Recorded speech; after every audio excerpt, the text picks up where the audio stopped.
Welcome, everyone, to another deep dive with us. Yeah. This time we're diving into the history of the Paladins of the Alliance.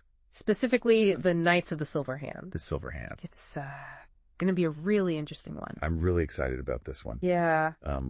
We've got some amazing first-hand accounts and historical records to look at. We do. I think it's going to give us all a much better understanding of these guys. Yeah, and what I think is so cool about this is that we're not just going to be reading about, battles and tactics. Right. We're going to really get to the heart of what makes a paladin a paladin. Oh, interesting. Their faith, their code of honor, Yeah. the sacrifices they make. So they're more than just warriors then. Yeah. So where do we begin with a legacy like this? Well, to understand the Knights of the Silver Hand, we really need to go back to the beginning, Right. back to the Second War. Right. So The Orcish Horde. the Orcish Horde was rampaging across Azeroth, just destroying everything, and the Alliance needed something. It needed something new. Something new, something different. Yeah, a new kind of warrior to stand against them. And that's where Archbishop Alansis Fail steps in. Yes. He has this idea He did. to blend martial prowess Yes. with the power of the Holy Light. Such a good idea. Yeah. Yeah, I mean, it makes sense It does. when you think about it. Yeah, so the Holy Light, it's a powerful force in Warcraft, Yeah. Think of it as divine energy, Okay. associated with healing, protection, justice, all the good things. Yeah. And Fail basically thought, why don't we combine, the strength of a knight Okay. with a priest's ability to channel that energy? So it's not just physical power. No. It's something greater. Yeah, exactly. And that's really, I think, what sets paladins apart. Yeah. They're not just fighters. Yeah. They are conduits for this, divine power. Yeah. They're chosen, I bet it's a very rigorous. a rigorous selection process. They have to have strong will, unwavering faith, and the potential to wield the light in battle. So who are these first paladins? So there were 5 chosen initially. Okay. Uther the Lightbringer, Of course. Turalion, Tyrion Fordring, Cidan Dathrahan, and Gavinrod the Dire. Wow. Yeah. And their training must have been just brutal. Oh, yeah. Pushed to their limits, So absolutely. physically and spiritually. Yeah, their physical skills and their connection to the light. Now they're named the Silver Hand. Yes. That's got to be more than just a cool name, right? Yeah, you're right to pick up on that. It's a direct link to the Titan Keeper tier, Oh, wow. who's this incredibly powerful being known for his commitment to justice. Oh, wow. Okay. And legend has it that Tyr sacrificed his own hand to save others from this monstrous enemy. So from the very beginning, Yeah.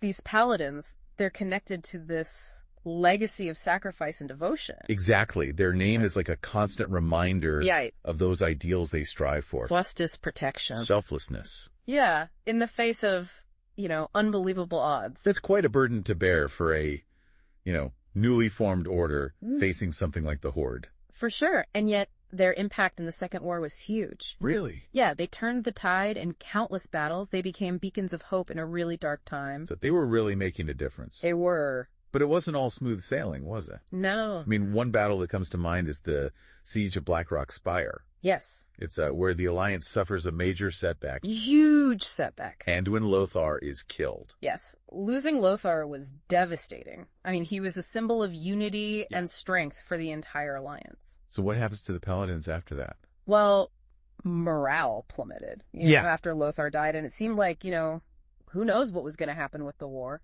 Did the Paladins just give up? They did not. They rose to the occasion. Oh, wow. Yeah.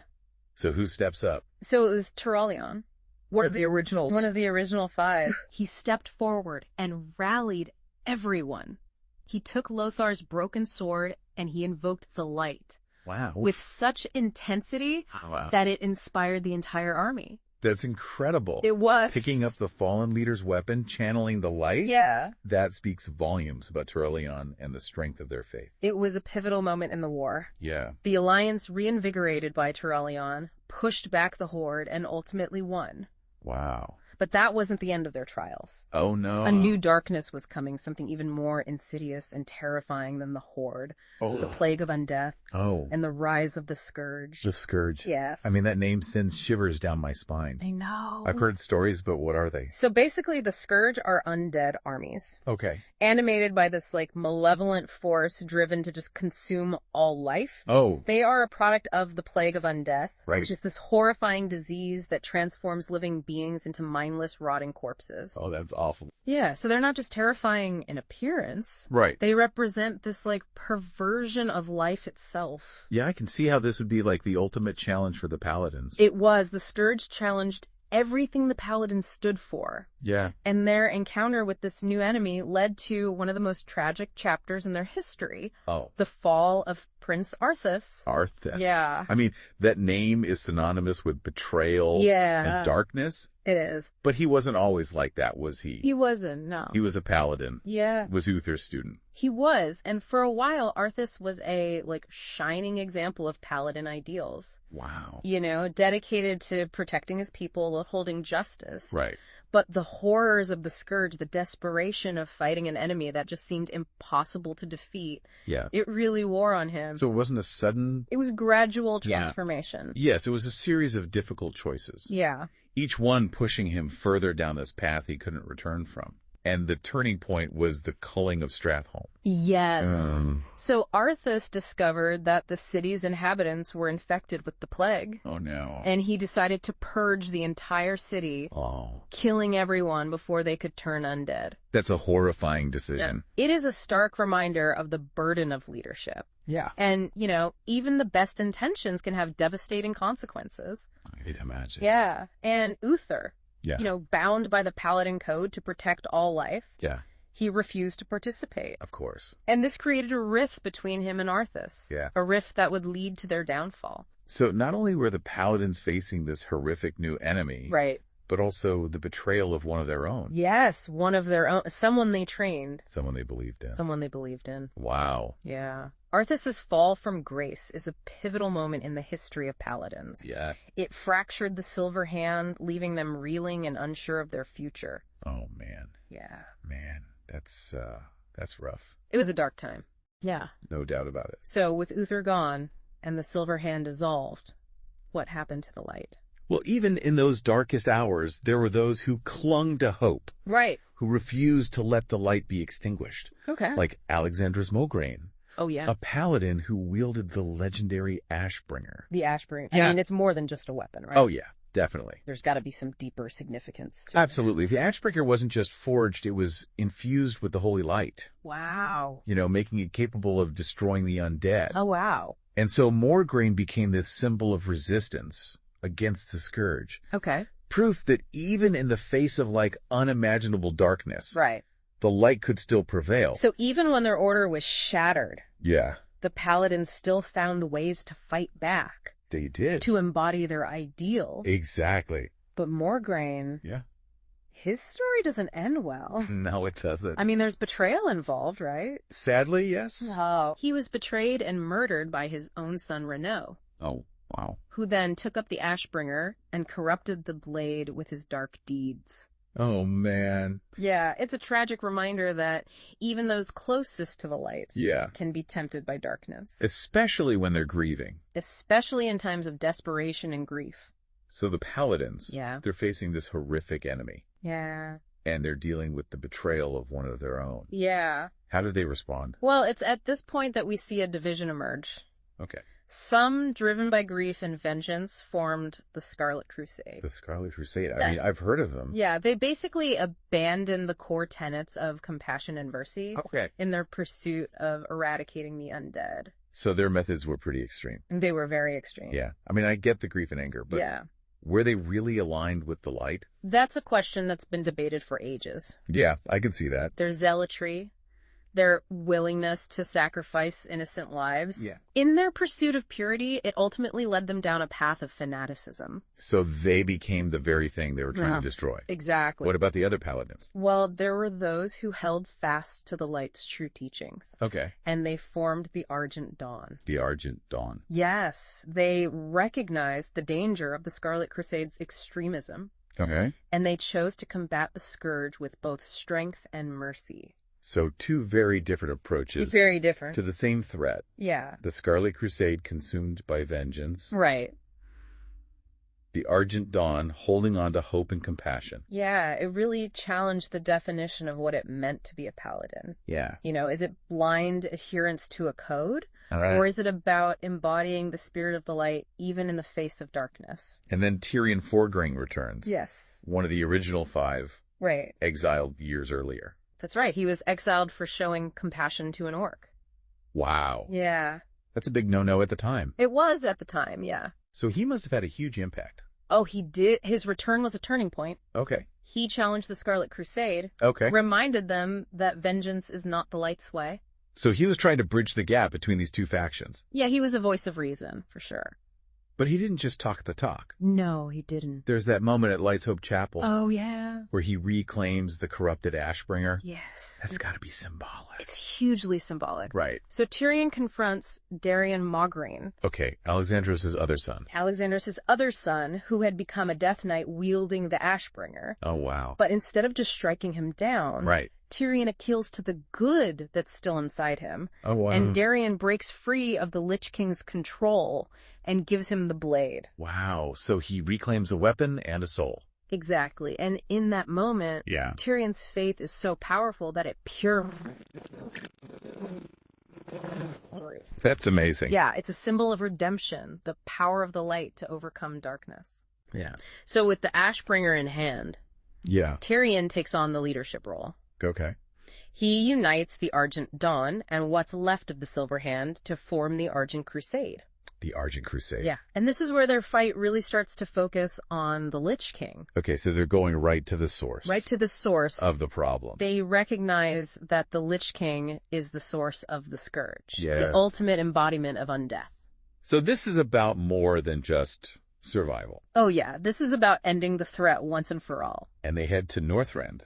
To Northrend, the Lich King's frozen domain. Right into the belly of the beast. Yeah. They have to face him. They do. It all culminates in a final showdown at Icecrown Citadel. I mean, that's the culmination of everything they've fought for. Everything. Everything they've endured. It must have taken incredible courage to face the Lich King. Yeah, the being who corrupted their brother. Yeah, who plunged the world into darkness. Yep, It was an epic battle. Tyrion, wielding the Ashbringer, faced the Lich King one-on-one.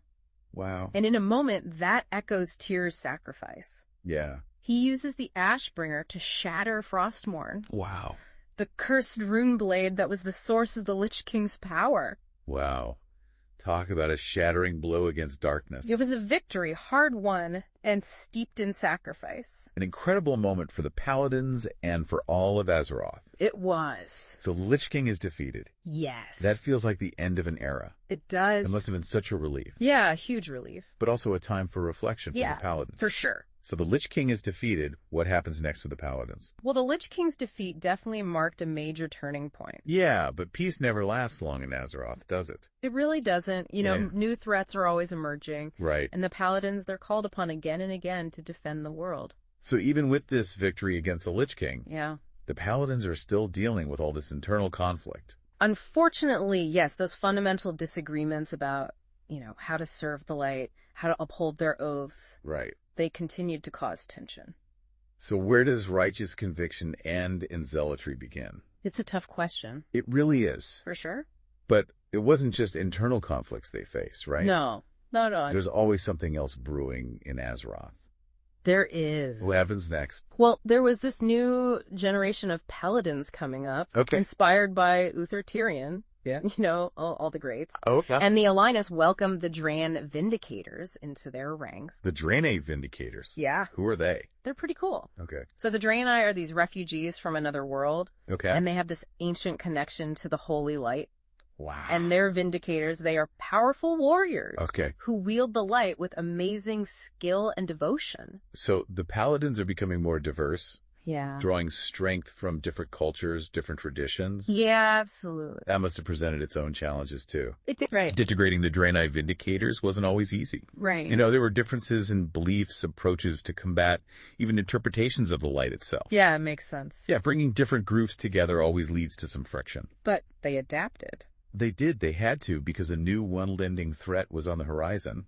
Well, here we go again. Yeah. The Burning Legion's third invasion of Azeroth. The Burning Legion. Yep. Demonic armies pouring from the sky. Oh, man. Bent on consuming all life. It's terrifying. It was a fight for survival. So what did the Paladins do? Well, the Legion's invasion forced the Paladins to put aside their differences. Okay. Forget old grudges. They had to unite They did. against this common enemy. Yeah, and it led to the loss of one of their greatest heroes. Oh, no, not Tyrion. I'm afraid so. Oh, man. He was captured by the demons and sacrificed. Oh, that's awful. He was such a symbol of hope. He was. By the Paladins. He was, but even in his final moments, Yeah. he stayed true to the light. Of course he did. And with his dying breath, he passed the Ashgrinner on to a new champion. Wow, what a powerful image. It really is the passing of the torch, Yeah. the commitment to the light, even in the face of death. That's Tyrion. Yeah, that's Tyrion. Through and through. Absolutely. But how did they ultimately defeat the Burning Legion? Well, faced with this overwhelming threat, the Paladins, both Alliance and Horde, Oh, wow. they set aside their differences and fought as one. That's amazing. It was a testament to the unifying power of the light. Right. Even the most bitter rivals can find common ground. When the world's about to end. Yeah, when faced with true darkness. So the Silver Hand, once fractured and divided, is reborn. Yeah, pretty amazing. Wow. They fought side by side, pushed back the demons with incredible courage. It's almost mythical. And this is when Turlan returned. Yeah. One of the original 5. That's right. I mean, what a moment. It was. The Paladins. He had been missing for decades. Yeah. Fighting the Legion on other worlds. Commanding the Army of the Light. Oh, wow. Which is this cosmic force dedicated to wiping out demons across the universe. So he's been busy. He has. Wow. His return brought renewed hope and strength. Yeah, they needed that. They did. So they beat back the Burning Legion. They did. But that couldn't last forever. No. Sadly, peace is always fragile in Azeroth. Right. The Alliance and Horde eventually found themselves at odds again. Yeah. The old tensions came back and the Paladins were divided once more. It's a cycle, isn't it? It is. So where does that leave the Paladins of the Alliance today? Well, they stand as they always have, vigilant protectors, unwavering in their faith, ready to face whatever darkness comes next. Their story really is inspiring. It is. It's about faith and courage. It is. And never giving up hope. Exactly.